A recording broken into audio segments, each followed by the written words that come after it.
Hello! Magandang hapon sa inyong lahat mga kababayan ko. So magbalik tanaw muna tayo, no? Bago natin reakan yung nangyari. So, 1 year ago, no, ito nangyari.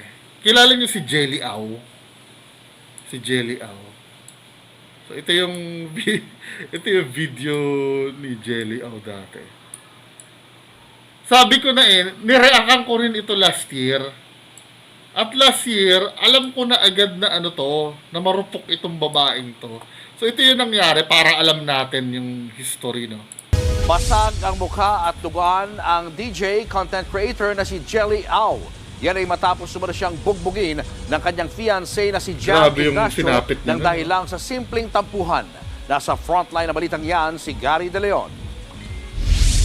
Perfect couple sa unang tingin at mapapasana all ka sa mga larawang ito ni na content creator at DJ Jelly Au at fiancé niyang si Jam Ignacio. Nag-nail spa date pa ang dalawa. Kaya naman marami ang nagulat sa social media post ni Jelly kaninang umaga. Namamagana ang mata at bibig niya at nagdurugo ang ilong. Basag ang mukha. Nakalagay rin sa caption na si Jam Ignacio raw ang may kagagawa ng sinapit niya. Yung ganitong uri, hindi na ito normal eh.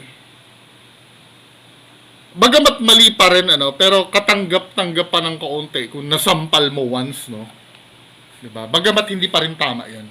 Kasi pananakit pa rin sa babae yun eh. Pero sometimes, no, may bugso ng damdamin na justifiable. For example, nahuli mong may kapatong na iba, yung babae, lalo na asawa mo na, no? Siyempre, masasampal mo eh. Ibig sabihin, bagamat mali pa rin, pero yung feelings ay nadja-justify. 'Di ba? Na pwedeng mabigyan ng pangalawang pagkakataon na hindi niya naman gawaing manakit, no? Tapos nasampal niya kasi sobrang grabe yung ginawa. Or minsan natulak mo, no? Natulak mo. Nag-aaway kayo, natulak kayo. Kasi sometimes yung mga babae kasi talaga, malalakas talaga loob niya mang-away eh. Kahit dahil alam kasi nila na hindi sila papatulan. Pero yung ganitong sinapit mo, ma'am, tangina, kung ako, no, walang kapatawaran ito. Lalo na pag halimbawa kung kapatid ko ang ginanito, walang kapatawaran to or basta malapit sa akin, kahit kaibigan ko or na ginanyan, iba ito eh. Hindi ito yung simpleng, kasi talagang binasag yung mukha mo eh. Well, magpatuloy natin. Mamagana ang mata at bibig niya at nagdurugo ang ilong. Basag ang mukha. Nakalagay rin sa caption na si Jam Ignacio raw ang may kagagawa ng sinapit niya. Sabi pa ni Jelly, halos mapatay siya ng kanyang fiancé. Kaya desidido raw siyang ipakulong ito. Yeah. Kwento ng mga kaibigan ni Jelly, hindi pa naidetalye ng influencer kung ano ang ugat ng pananakit. Pero nagsimula raw magkalabuan ng dalawa sa simpleng tampuhan dahil sa isang kaibigan. Nagkasagutan sila hanggang sa nagdilim daw ang paningin ni Ignacio at sinuntok si Jelly. Sa sobrang galit ni Ignacio, Delikado yan, men. Ganyan, yung nag-iinit tapos. binitbit nito si Jelly, isinakay sa kanilang sasakyan at dinala sa Pampanga. Habang nasa biyahe, patuloy raw ang pananakit na inabot ni Jelly. Nung nakainom po si Jam, siguro sobrang piko niya po kay Jelly pagdating daw po sa sasakyan, pinagsasapak na siya, binugbog siya. Dahil bang wala nang palag si Jelly. Habang nasa NLEX, hindi raw gumana ang RFID ng sasakyan ni Ignacio. Dito na nakakuha ng pagkakataon na tumakas mula sa sasakyan si Jelly. Buti na lang po, hingi siya ng tulong. Pagdating sa toll gate, nagsisisigaw po si Jelly Au at nakahingi po siya ng tulong. Doon na po lumabas si Jam ng Ignacio. Nagtatatakbo na po siya. Agad na sakloloan ng mga tauhan ng NLEX si Jelly at tinulungan siya makauwi sa Quezon City. Habang si Ignacio tumakas na at hindi pa muling nagpapakita kay Jelly. Bago ang insidente, paulit-ulit na raw nag-aaway ang magkasintahan sa mga mabababaw na issue. Nag-advise kami sa kanila kasi medyo madalas sila mag-away. Pero hindi naman malala po. So nag-advise, gano'n. Tapos magulat na lang kami nito after 1 week nangyari to. Maliit lang naman yung dahilan natin, pinag-awayan. Nakipag-ugnayan na sa mga pulis si Jelly. Sinisikap ng News 5 na makuha ang panig ni Ignacio pero wala siyang tugon sa aming mga mensahe. Next, no? Ito naman sa 24. Napatawad niya na daw. Nagtungo na sa NBI ang negosyanteng si Jam Ignacio para magbigay ng kanyang tugon sa reklamong pananakit sa fiancé na si Jelly Au. Sabi ng biktima, napatawad na niya si Ignacio. Marupok. Hindi na magtutuloy ang kasal. Ah! Nakatutok si John Consulta. Nung una pa lang naman po napatawad ko na si Jam. Pero tutuloy ko pa rin po yung kaso. Dito pa nga lang nakikita ko na mahal niya pa rin talaga yung lalaki. Yung pananalita niya na to. Kasi kung talagang nabura yung pagmamahal niya dahil dun sa panununtok sa kanya, hindi na siya magsasalita ng ganyan. Ito ang tugon ng DJ at influencer na si Jelly Au sa paghingi ng tawad ng fiancé na si Jam Ignacio sa nagawa raw nitong pananakit nang eksklusibo siyang humarap sa GMA Integrated News noong Miyerkules. Hindi po pwedeng napuno lang siya eh. Paano po pag pinagbigyan ko pa po siya ng second chance? Paano pag napuno po siya ulit sa akin? Gagawin niya ulit yon mas grabe pa. Sabi noon ni Ignacio, gusto pa rin niyang matuloy ang kanilang kasal. Wala na pong kasal na magaganap o matutuloy. Hindi na po matutuloy yung mga napag-usapan namin dahil po sa nangyari. Respeto na lang din po sa magulang ko. Kasi sobra Kita mo? Kahit magulang mo, nasaktan eh. ano po na-trauma din po yung mama ko. Parang gabi-gabi po siya umiiyak. Hindi ko kaya. Hindi ko kaya na ganun yung nanay ko. Kumbaga, siya na lang yung natitira sa akin eh. Magkahiwalay na nagpunta sa tanggapan ng NBI sina Au at si Ignacio na nagbigay ng kanyang panig. Hindi inaresto si Ignacio. Matagal na nangyari yung kaso. Hindi na appropriate for hot pursuit arrest, yung warrantless arrest. Hindi ko siya arestuhin but then dapat malaman niya na yung crime na na-commit niya ay public crime. Alright, we have to file it with the prosecutor's office. Bahala na ang piskal kung paano titimbangin yung aming ebidensya na isasampa. Sakaling magkasundo raw ang dalawa, Kung nakakasundo man sila ni Jelly, wala na kami doon, sa piskal na lang sila siguro mag-usap. para sa GMA Integrated News. At ito na nga, fast forward mga kababayan ko. No? Fast forward, ito na nga. Ngayon lang ito, 6 hours ago, as of this recording, Jelly Au emphasizes forgiveness. Piliin natin magpatawad. Mga nagkabalikan na talaga sila. Di ba? Wala eh. Mahal eh. Di ba? Sabi niya dito, after sakuna, ito na kami ngayon. Mas pinili naming tumahimik at maging maayos ang lahat. Pas sa fake news, umay lol. Na-stuck na lang kayo doon. Ito na kami ngayon, sobrang blessed. Amen. Maikli ang buhay para pansinin ang mga walang kwentang bagay at tao. Piliin nating mapagpatawad at maging piliin natin magpatawad at maging masaya araw-araw.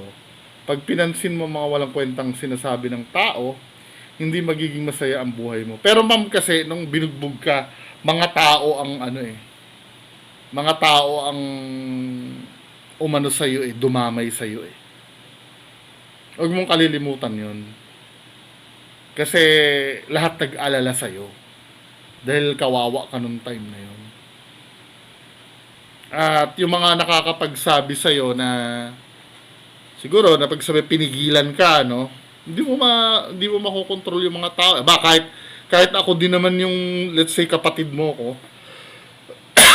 or anak kita, o basta malapit, o pamangkin kita, or basta kadugo kita, hindi ako papayag na rin. Nagawa na sa'yo once yan eh. Di ba? Imposibleng, although naniniwala pa naman ako sa pagbabago. Di ba? Lahat naman tayo may chance magbago.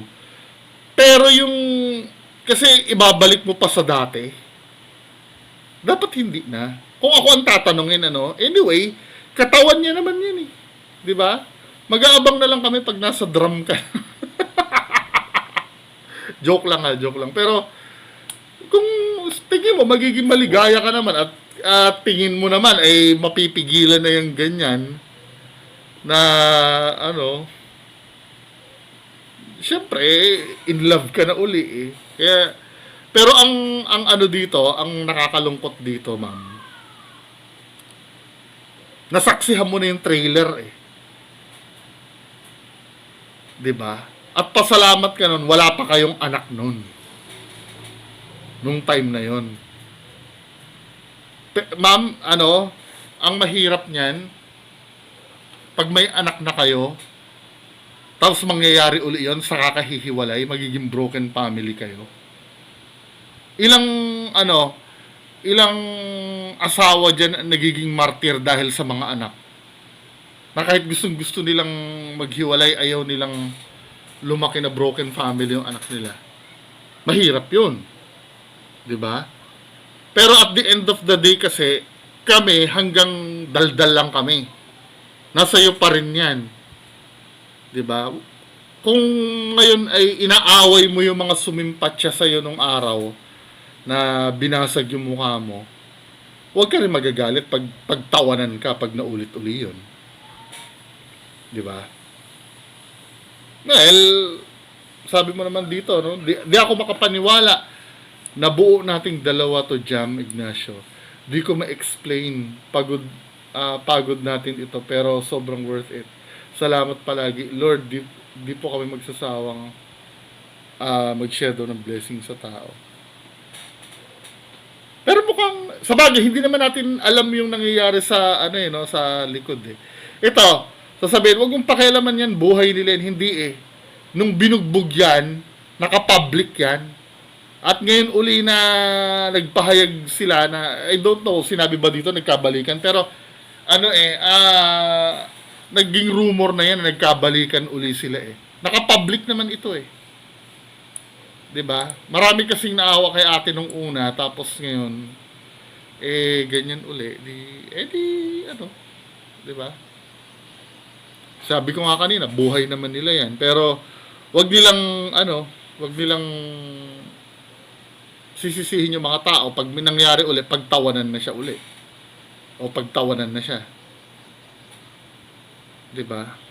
Pwede ka naman kasi magpatawad na hindi mo na ibabalik yung dati. 'Di ba? Pwede naman kayo maging magkaibigan yan. Kasi pag naging magkaibigan lang kayo niyan, hindi ka na pag-aari niyan. Nakakausap mo pa rin naman siya. 'Di ba? Pero kung nasarapan ka dito kay kuya, mahirap nga namang hiwalayan yun, 'di ba? Kung sarap na sarap siya doon wala ganun talaga. May nagsabi dito, grabing blessing yan, kamukha ni Arvin Aragon daw. Well, tingnan natin wag naman tayo maghangad ng ng masama. Pero kung let's say, yun nga, kung ako let's say kapatid mo ko na bumalik ka sa ganyan, huwag ka nalang magpakita sa akin kasi hindi ko nakakayanin. 'Di ba? Huwag ka nalang magpakita sa akin na huwag niyo na ako imbitahan sa kasal niyo sa kung saan-saan. Kasi hindi ko kaya makipagplastikan sa ganyan men eh. Yung every time na makikita ko yung kumukulo yung dugo ko, mas magandang bahala ka na lang sa buhay mo. Siguro, alam ba, nagkaanak kayo, tapos yung bata, hindi ko may dadama yung bata. Parang ako yung kapatid no? Hindi ko ako yung kapatid, hindi ko may dadama yung bata. Siyempre, pamangkin ko yun eh. Pero kung halimbawa, nabugbog ka na naman, huwag ka na lalapit sa akin. Baka masampal pa kita. 'Di ba? Baka pumarto pa yung sampal ko sa iyo pagka yung halimbawa binugbog ka na naman tapos lalapit ka, binugbog ako. Parang tangina mo, 'di ba? Sinabihan ka na nga dyan eh. Makati ka kasi eh. Sana wag na lang mangyari yon. Diba? Kasi ano yan eh. At yung sa lalaki naman, siguraduhin mo na nagbago ka na.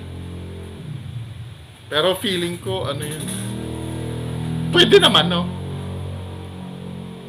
Pero kung habit niya ng mang-away, pwede magbago, then susumpong na naman uli. Ang mahirap kasi nun, kung talagang ugali niya na yun, ano, tapos nagbabago siya, kinikim-kim niya, biglang sumabog, mas grabe yun. Diba? Pero at the end of the day, sila pa rin naman na magde-decide niyan. Diba? Hanggang tingin na lang tayo lahat. Kahit pa kamag-anak ka niyan, or kahit siguro yung nanay niyan, kasi buhay niya naman kasi yan. Wala ka rin namang magagawa dyan eh. Bilang ina, pipigilan mo yan, edi layasan ka lang yan. Lalayasan ka lang yan pagka pinaghigpitan mo yan, edi bahala siya. Magdasal ka na lang na wag na lang uli mangyari yung ano, pambubugbog. Anyway, mga kababayan ko, yan lang po pag-uusapan natin. Bandang huli nitong ano. Magandang hapon sa inyo lahat. Bye-bye.